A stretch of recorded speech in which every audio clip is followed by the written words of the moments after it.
All right, I'm going to start my speech in 5, 4, 3, 2, 1. First, I'm going to give a more fine-grained characterization of what the fall-off of conscious rap looks like. Then I'll do like a little refutation, talk about the counterfactual at the same time, and then I'm going to talk about two main points. One, on how art, being a as something that helps people make sense of the world, is improved by the fall-off of conscious rap. And the second is just the value of community building in a very simple way. So first of all, the fall-off of conscious rap. I'd like to point out there's like 3 broad categories of replacements that exist for it. Like, first of all, you have pop rap. So this is just rap that's like made to get like to the top 40, to get to the Billboard. Like, you know, like conscious rap was not doing this. This is stuff fine-tuned for that sector. Yeah. Second of all, there's storytelling rap. So conscious rap tends to have a very pointed political opinion it's trying to get across and a general narrative of how society functions. I would say that instead there's rap that's focused on conveying a narrative. So something like Good Kid, Mad City is socially conscious, but that's not the primary thrust of it. It is not trying to communicate a message so much as document what life was like for Kendrick at that time. And here. Gangster rap is also a kind of storytelling rap. It is telling you about experiences that people have without necessarily trying to get across a specific point. Finally, you just have club music, like mumble rap, whatever. So, on the conscious rap counterfactual, so I think first of all, it's just we would have these broad categories.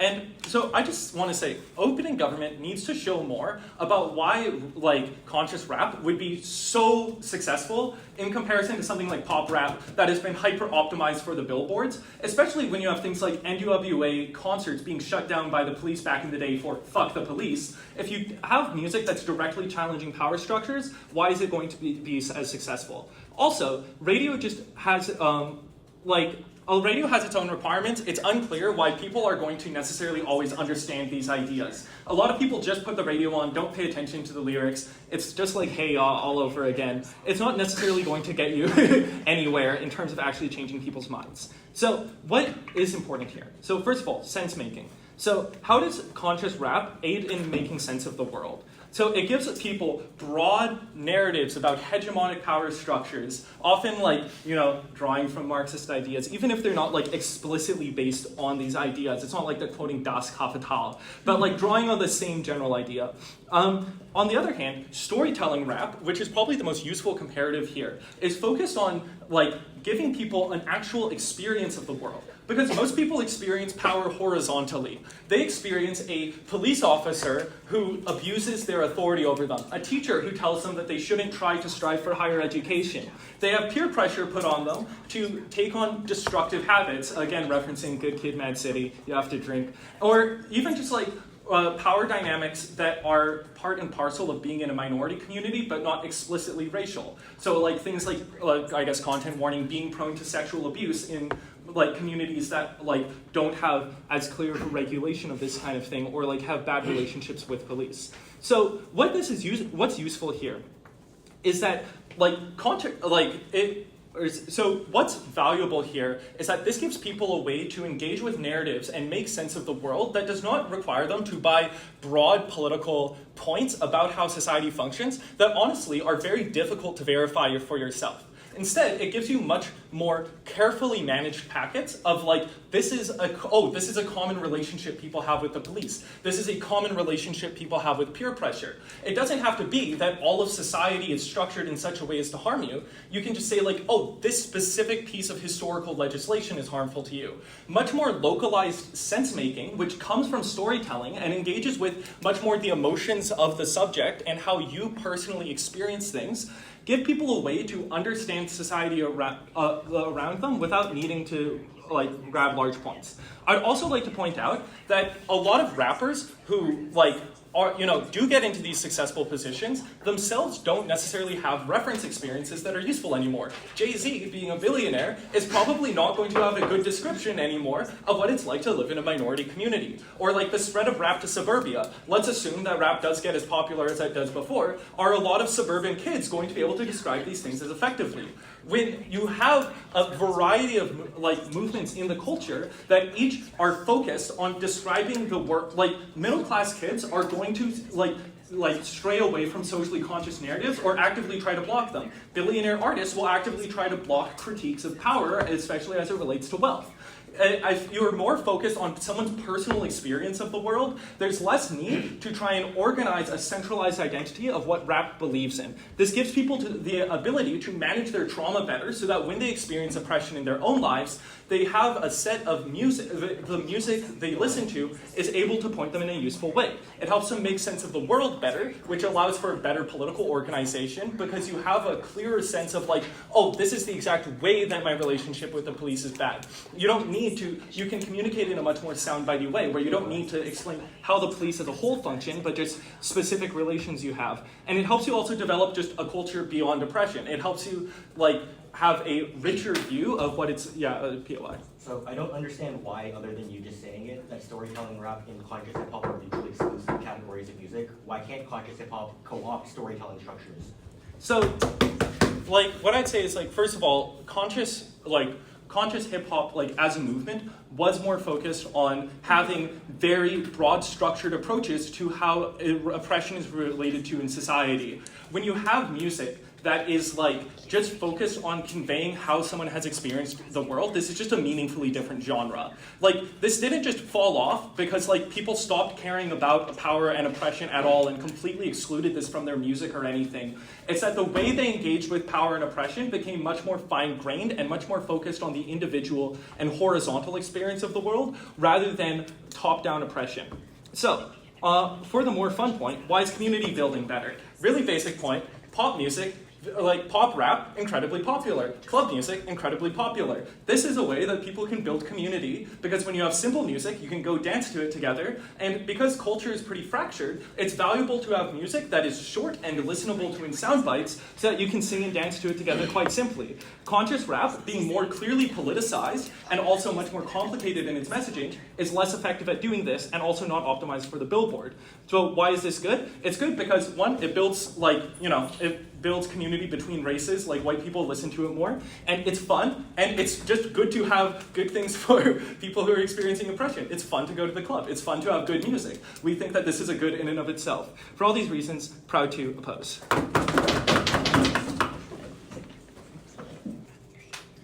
I think there's quite a bit of back and forth between the OO case when they try to tell you that, this storytelling music is really, really impactful because it's going to be simple, but then also tell you that this music is actually going to be telling personal stories. I don't think that they can have both, and for these reasons, so very proud to propose. So first, I'm just going to get into some of the things that we hear from their speech, and then I'm just going to rebuild on what we hear from Anais and then some YMGM. So overall, what's the first big push that they tell you? They tell you that firstly, in these situations where there's this very polarized pop that's this conscious rap versus their version of more storytelling versus just the ones that are there for vibes, I think that they're very cookie cutter in the sense that they try to say that there's type A, type B, type C, type D, whatever it might be. I think that it's very uncharitable for them to engage with it in this way because I think it's very unrealistic that these types of music and these branches of hip hop specifically don't intermeld with each other. I think that people's personal stories are oftentimes also political movements. I think that if you try to separate them, it's not A, very charitable, but secondly, just very unrealistic to what the world actually looks like. Secondly then, on what they tell you, I think that they have a little bit of a trade-off issue when they're trying to tell you that A, in their type of storytelling music, you get more clear pictures of people and you get community building. I think that there's three main issues with this. Firstly, on the issue of clarity, I think that you actually get a lot more clarity on our side of the house. Just because of the fact that, I think that when you get stuff that's a clear message, a clear line, fuck the police, this is something that's really impactful to people. It makes a sound bit. Look at the world in which we live. This is probably something that could probably be very popular given, the fast-paced, rate of society and all of these types of things. And I think that it would be very useful. Secondly, then, when they try to tell you about, the idea of, community building and how people will like this type of music because of the fact that it's popular and all of these types of things, I think that there's a couple of issues here. Firstly, I think that people listen to different types of music. What this means is I could listen to this one artist and they could have this one hip hop conscious song, but this could be something that I think is interesting, right? Why is this valuable? Because even if I like the artist, like Anais tells you, and there's probably something that attracts me to that artist, be it the politicization, or their attractiveness or whatever it might be, I automatically become engaged with this. We see this as being really useful music for the status quo and music that's actually going to help society move forward. Lastly then, they try to tell you that overall, like, it kind of limits the personal experience because there's going to be way too little and not enough context. I think I'll get into this when I rebuild on Anais's points, but I think that overall, when we consider what this really looks like, it's that most people, like, listen to this type of music, and this music had popularity, which is, I think, something that's, like, key to remember, and, like, the fall of it probably came from different reasons. So overall, what do we get from Anais off the get-go? She tells you, firstly, that there's going to be a massive loss of discourse. Why is this incredibly important? I think that the first thing that comes out here is the fact that, like, overall, when you don't have this sort of, like, political, like, representation, when you don't have these fast messages, when you don't have, like, the sort of, like, populations that care, you lose out on a lot of the messaging that happens, like, intersectionally.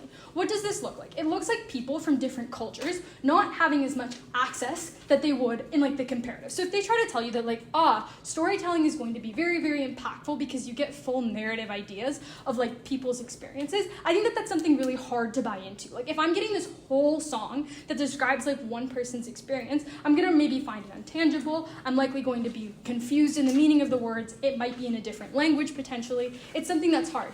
But when, like, international artists, for instance, have that one line that's really easy to understand, that translates well, be it local, domestic, whatever it might be, it creates a sense of understanding, and it creates a sense of, like, political catchiness, which is really important. And Anais explains to you further then, which is really, really important here, and I want you to note it, that we live in an, like, increasingly polarized world, right? I think that this music has a very important role to play right now because of the fact that most people who engage with music don't do so in a way to be hyper-political. What does this mean? Then that when you have this sort of music that has really pushy, key, punchy, like, lines or messages or whatever it might be, it creates a bridge. Either A, making people, like, socially aware of movements, like Anais tells you, but secondly, it brings attention. Opposition tries to, like, cop this by saying, like, no, it's not realistic because, like, concerts are going to get shut down, or, like, people aren't going to be able to engage with, but this actually brings more attention. And this is probably a very, very good thing because attention equals action, be it positive or negative. Yes? Do you think that the public, broadly speaking, supports radical deconstructions of society and a pro-black revolutionary narrative, or are they, broadly speaking, a little bit racist?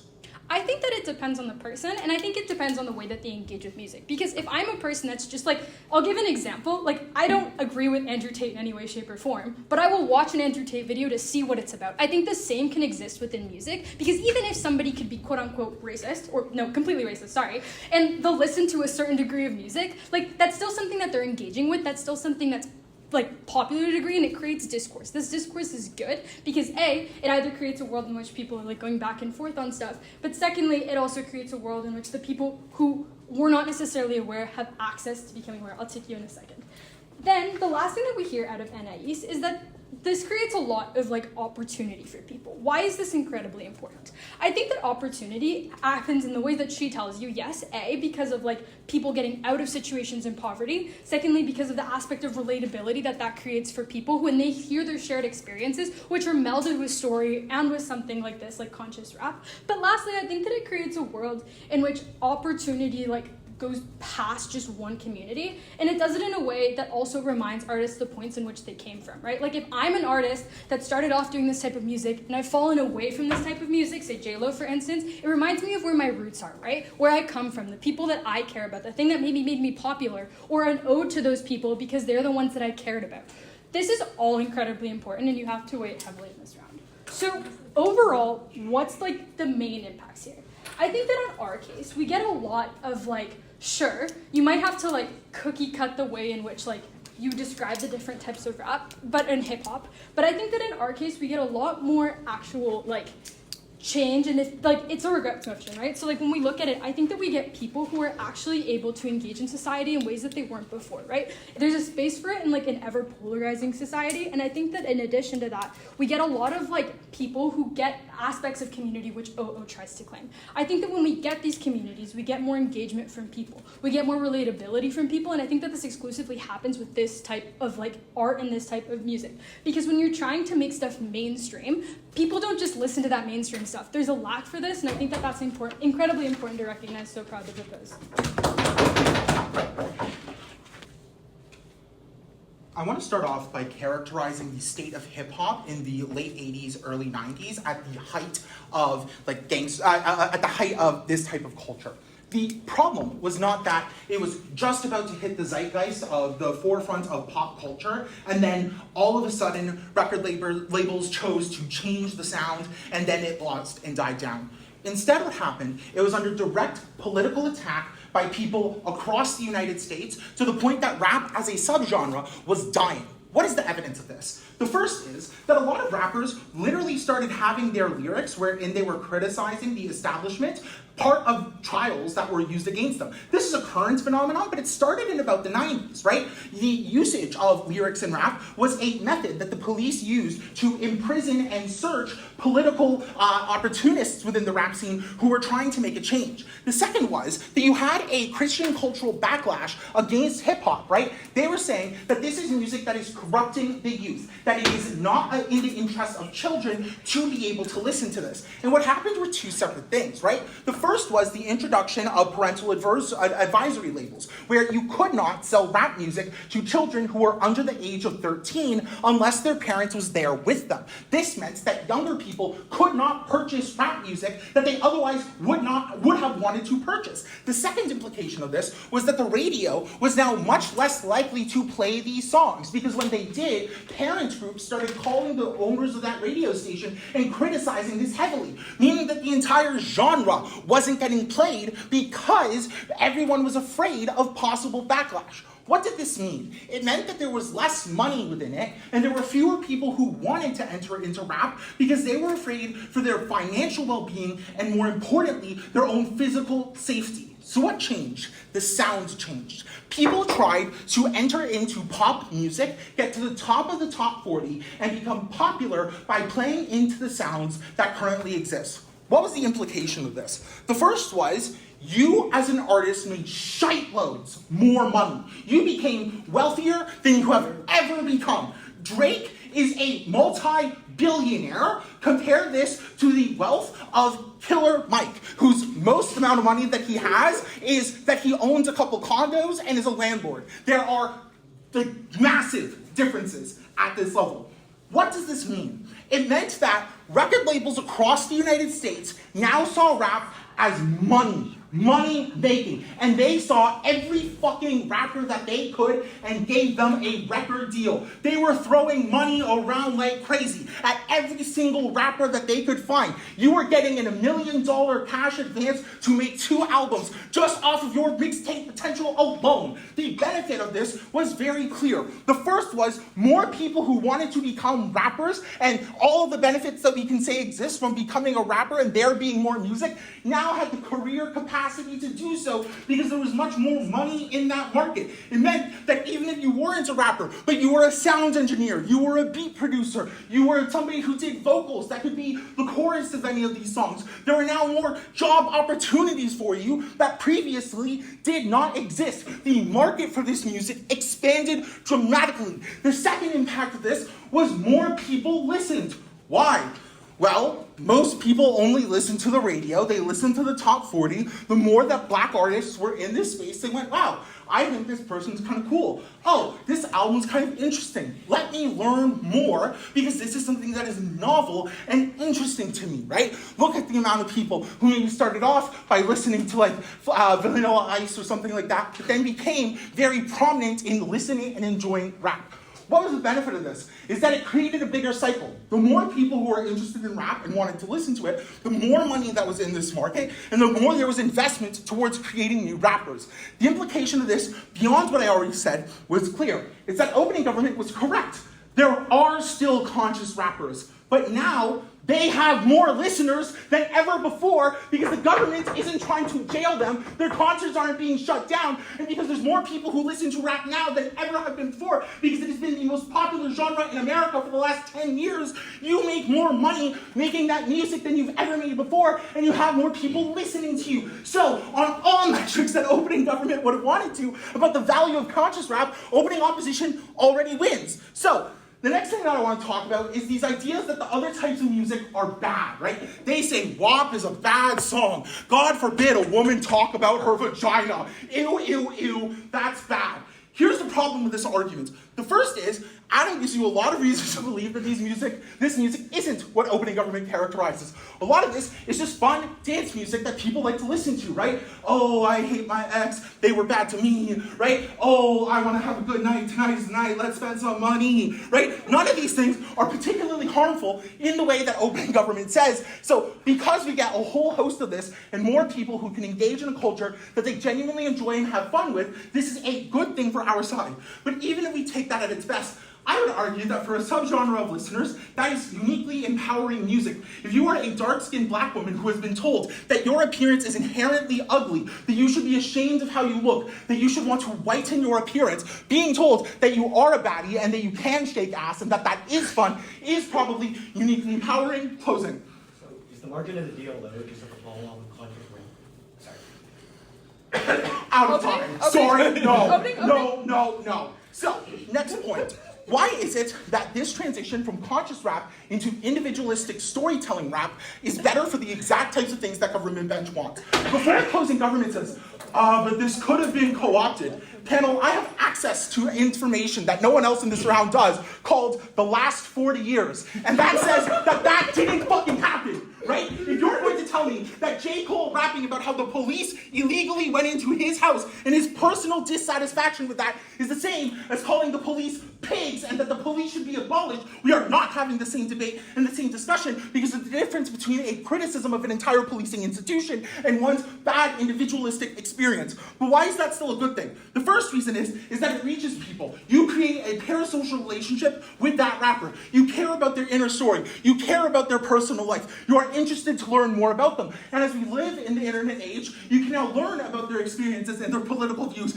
and use this as an access point to all of those things. It means that this reaches more people because they can go, wow, I hate that this happened to someone that I deeply care about and that I find interesting. And they can use that to at least advocate for marginal changes, even if they don't buy into a broader socialist critique that Adam outlines many people don't care for or don't understand that goes unresponded to. I'm very proud to oppose.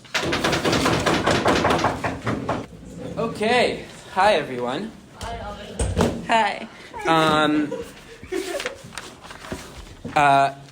Couple of things. First, this was a very good round. We had a lot of fun.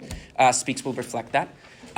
The second thing is that in terms of one piece of general feedback, a lot of our discussion centered around what do teams assert, which is intuitive to the panel, and what do teams analyze are structural characteristics. Now, there's this sort of meme against structural reasons and structural explanations as opposed to intuition-based explanations. And that is fair. But in cases where you cover a niche of art, where the distinction between the two niches of art is extremely hard to pin down, it is very important to provide explanations for why the characteristics that you outline arise structurally and not relying on intuition, because often the intuition is that there is some of the characteristic that you talk about in either formats. So especially if you're trying to make claims about the qualitative differences between sorts of art, you want to explain why those qualitative differences arise and why they are inherent. And you don't have to make the claim that they don't exist on either side, but you do want to explain why there are structural things that allow them to rise more in one side or the other. Call. We did not reach a unanimous call, but we did have two of the top placings unanimously. The first went to the team in opening opposition, the second to the team in closing opposition, the third to the team in closing government, and the fourth to the team in opening government, with the split being on the government bench. The chair in the minority believes OG third, the majority of the panel places CG third. Let's talk about why it is that we reached this call. Also, both benches are closed, so the first two is also close. The discussion was centered on both those comparisons. Let's start with the top half of the debate. On the top half of the debate, we have two clashes to sort of boil into the same ideas. The first is on where the quality of messaging in terms of reflecting the experiences of African Americans to the rest of the United States, etc., is most prevalent. And the second is where the effect internally within Black communities is felt most strongly and it generates the most benefits. The first question on messaging has two strands, I'll start prominence and quality. I'll start with prominence because the way that opening opposition wins the top half of the round is by explaining very powerfully why prominence underpins quality. So the explanations on prominence, and by the way, yes, this comes out of the DLO. Yes, this is allowed in debating because there are 2 speeches for a team. So the DLO explanations here are quite strongly to explain where there's a direct political attack towards conscious hip-hop, relying on a lot of the characteristics provided by opening government. So ideas like the fact that there is age limits, ideas like the fact that you don't want to be seen on certain radio shows or stations because of the fear of threat or violence or encouraging of crime, are all things that characterize why, if we are to believe OG, that the most authentic conditions are described through conscious hip-hop, those precise authentic conditions are what in the 80s sets conscious hip-hop as something that's barred from accessing many mainstream platforms in which you would get access, in which you would get widespread access to people outside of the Black community. And I think this explanation is weaponized powerfully in a few ways. The first is to explain why, if it is true that you can't get exposure outside of Black communities, a lot of the positive advantages that opening government talks about when it comes to reach of messages outside of the Black community cannot happen, because the fact that you have white people listening to the music and getting interested in similar cultural baselines, the fact that they learn about the experience or have an adoration for a specific musician, obviously are all built on the fact that they get featured in the first place in the sort of open marketplace music stations, in radio stations, etc. It is unclear how, in the absence of that, there's enough interest in order to seek out hip-hop, which explains why, without the prominence that OO explains is unique to their side, opening government cannot get a lot of the wide breadth of exposure that they talk about. The second way in which this is weaponized is to explain why, when the rise does happen, there could be some dilution of the message, but there's still a substantial amount of storytelling quality that is enough in order to create many of the benefits that opening government talks about. Now, I will point out, at the beginning and throughout the OO case, really, there's an attempt to make the storytelling argument as if it's exclusive to non-conscious hip hop. This claim does not work, because opening government is correct to point out that the fact that conscious hip-hop can include structural criticisms doesn't mean that you can't also within conscious hip-hop or alongside conscious hip-hop have narratives that are more based on personal storytelling. The only thing is that the flip side is true, which is that it is harder to criticize structures outside of conscious hip-hop. So the claim from opening opposition that this is exclusive to the form of to conscious hip-hop does not work, to outside of conscious hip-hop doesn't work. Opening government is right that storytelling can happen on both sides. But what this does do well is to prove why you have ways of not attacking political systems and structures that still attest to a lot of the problems that are faced by African Americans across the United States. So the explanations of the difference between a police officer run-in that is bad and saying fuck the police is a powerful explanation to show why, if we still have prominent people in hip-hop that reflect these messages, they could use storytelling. Now, there's an extremely important burden that will become useful when comparing opening opposition to closing opposition. This isn't directly attacked by opening government, but we do ask ourselves this throughout the OO case, which is, why is it that when you rise and overcome the sort of barriers that they describe, is it still the sort of artists that care most about their community and that want to reflect negative sentiments towards African Americans that arise? And I think fairly, some members of the panel felt that opening opposition is not explicit enough in showing why it is that the rise doesn't get watered down in the way that governments will then explain. That said, I think that opening opposition's analysis implicitly contains an explanation for this that is not too interventionist to pluck out and explain for this idea, which is the fact that, as DLO says, opening government agrees that there is a lot of conscious hip-hop artists that remain or that very gradually fizzle out of the hip-hop movement, even when it becomes more commercialized. And that means that we believe, even if not every single part of the more commercial hip-hop reflects messages that are important to African Americans, it still is likely that the market share of people who are still conscious hip-hop artists is substantially large enough to reach some people. So the difference between both top half teams is they have 10 artists, 5 of which are, or 2 of which are conscious hip-hoppers, but at least you have some buy-in into this conscious hip-hop because it is seen sometimes in radio and because you have cross-pollination from other genres. The second thing that I'll point out is that opening government makes the claim that other forms of commercial hip-hop are going to be worse for representation of certain niches, etc. And this is citing specifically the sort of sweet, toxic pop of Cardi B, whatever, WAP. And I think opening opposition is able to flip this by showing that the government conception of what other genres arise as part of a more commercial hip-hop also have externalities that are good, even if they're not as good as the center of hip-hop that makes white people understand the struggles of being black more. The idea that you can have a more emancipatory perception towards being a woman in a black community, etc., is quite powerfully explained to flip the opening government idea that these more commercial forms are actually negative.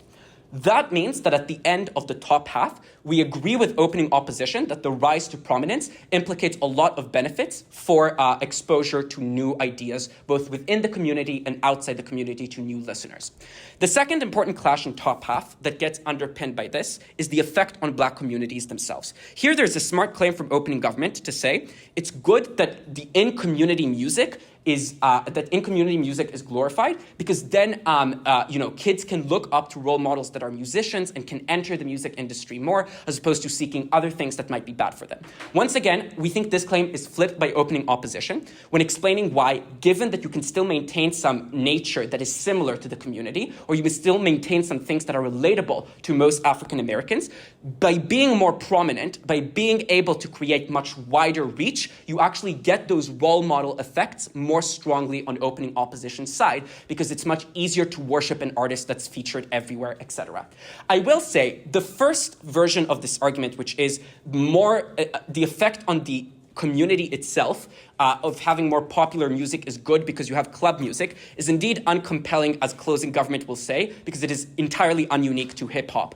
But the explanation of role models, which opening government agrees is to some extent unique to hip-hop, does make opening opposition capable of winning this clash by flipping the opening government claim. That's on the top half. Are there questions? Bringing in bottom half teams. The first team to discuss is closing government. So this is, as I mentioned, the team we talked most about in the deliberation. Closing government does 2 things. First, some responses that are useful from the whip that I'll talk about quickly later. But the primary idea that closing government has is on why we're able to have a more authentic artist that then brings back to the community more, but also has other positive externalities in terms of the way that they're perceived, because it's easier to be a good role model if you're authentic, etc. These impacts are done well. I'll place them against top half in a second. My problem with closing government is that I think that at no point in the closing government case is there actually substantiation of why authenticity happens more on government side than on opposition side. And I think that both opposition teams attack this. Closing government just relies on the fact that for some reason, if you have a smaller community and a more conscious hip-hop, you must necessarily reflect the community better.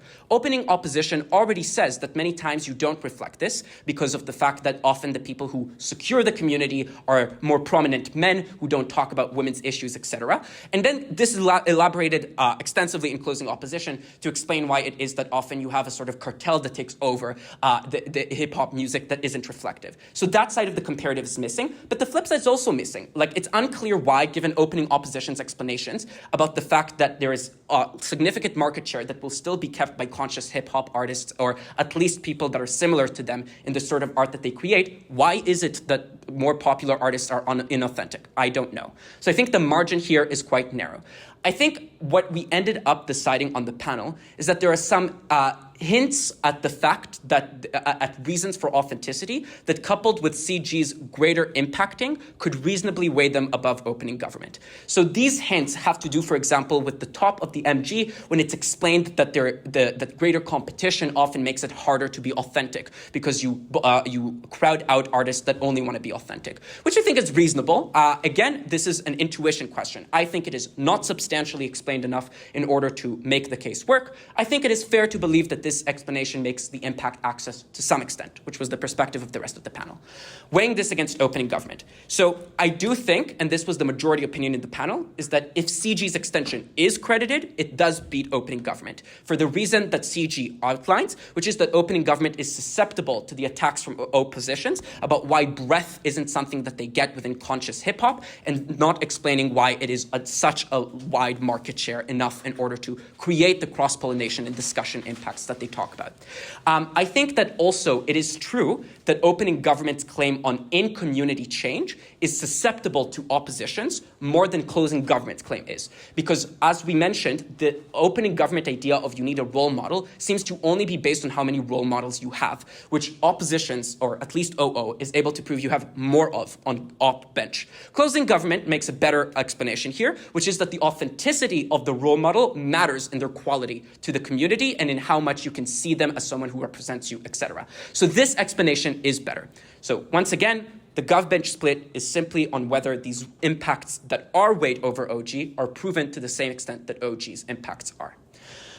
That is the gov-bench comparison. Now, bringing CG in against OO, this is easier to explain. Given that we felt still in the panel that the margin is, even if existent to some extent, quite assertive on closing government for the question of authenticity, and given that opening opposition has impacts that, even if weighed under by closing government, affect both endemically within the community, how many role models people have, etc., and outside the community, how people perceive black people, that means that we are inclined to believe opening opposition more.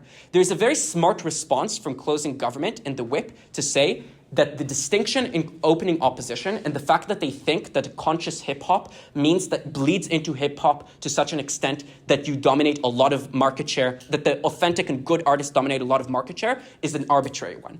This is a good direction of the response. But as I mentioned, I think there are implicit directions enough in opening opposition to explain why there is this cross-contagion, and those aren't directly tackled by closing government. So the responsive work is also not enough to be opening opposition. This is on the short diagonal. Bringing in closing opposition. Closing opposition is a team that is hard to evaluate. So closing opposition, perhaps together with closing government, suffers most from the problem I mentioned in the beginning of general feedback, which is that they throw 60,000 things that they say are inherent about new non-conscious hip-hop with quite thin explanations for why those are inherent, which is a problem because both government teams have some preemptive assertions that you are able to have diverse and inclusive hip-hop on either side of the house. I'm going to now pluck out the things that I do think CO says, which are inherent to non-conscious hip-hop. So I think this gets flushed out in the whip more. But I think the best explanation that closing opposition has is that there's a justification to police more when you have a smaller community that's supposed to criticize structures. Because then you say the mandate of our music is to criticize some political establishment. It's not to create whatever form of musical discovery is best for us. It's not to be, it's not ingenuity. It's not create whatever you want, which like by default would mean that people create whatever they want. It is rather the fact that you all have to come down under our political perception because we know best and we lead the community. There's still questions about this, like why is it that you believe this specific cartel in terms of their ability to criticize the political establishment? Like presumably you could also say, I don't think that you are representing the black community best and create your own feminist music. But I don't think this gets attacked by closing government. And I think there's enough intuition built into this to explain why when you have an existing cartel, you need the justification of we want to be more commercial and widely appealing in order to start doubting and in order to start having these new niches arise. And I do also think that there is some explanation that explains why it is in the whip, the fact that you need approval through the authority that you have in rap if you don't have ways of selling your music to other actors that aren't within the community. That is to say, if you don't have many, many radio stations, it's harder, even if you want to rebel, to sell to a specific radio station and not the one that is aligned with the cartel of the swearing men. So I think at the end of the day, closing opposition is able to prove that there's a greater diversity of the messages. Now, when comparing this to opening opposition, the reason that we thought it was close is because, as we mentioned, perhaps the most vulnerable part of opening opposition's case is to explain why you still reflect things that are authentically important for the Black community when you become more commercialized. And I do think it is true that closing opposition has a good explanation for this when saying that the diversity means that you have a wide amount of creators, etc., and they speak out, etc., etc. I think my reasoning for placing CO under OO is a few things. The first is that, as I mentioned, opening opposition already has an explanation that even if it doesn't prove 100% of the new music is exactly aligns with what Black people want to have depicted most, it still proves that there's a significant amount, which means that this isn't a burden they're missing as much as this is an addition of the extent of the opening opposition proof of this burden. Why is that important? Because you could still win by proving a greater extent on this burden. The reason it's important is because unlike this burden, which both opposition teams do some work in, opening opposition is the only one to actually explain why you have so much more spread as hip hop when you are able to not be conscious, to not subscribe to conscious hip hop. That is to say, they're the only ones to explain the problem in the 80s with depicting conscious hip hop and why there's enough backlash and not showing in radio stations, etc., and then how this fixes this. Closing opposition does not have a similar explanation on why it is that the breadth is limited and improved upon.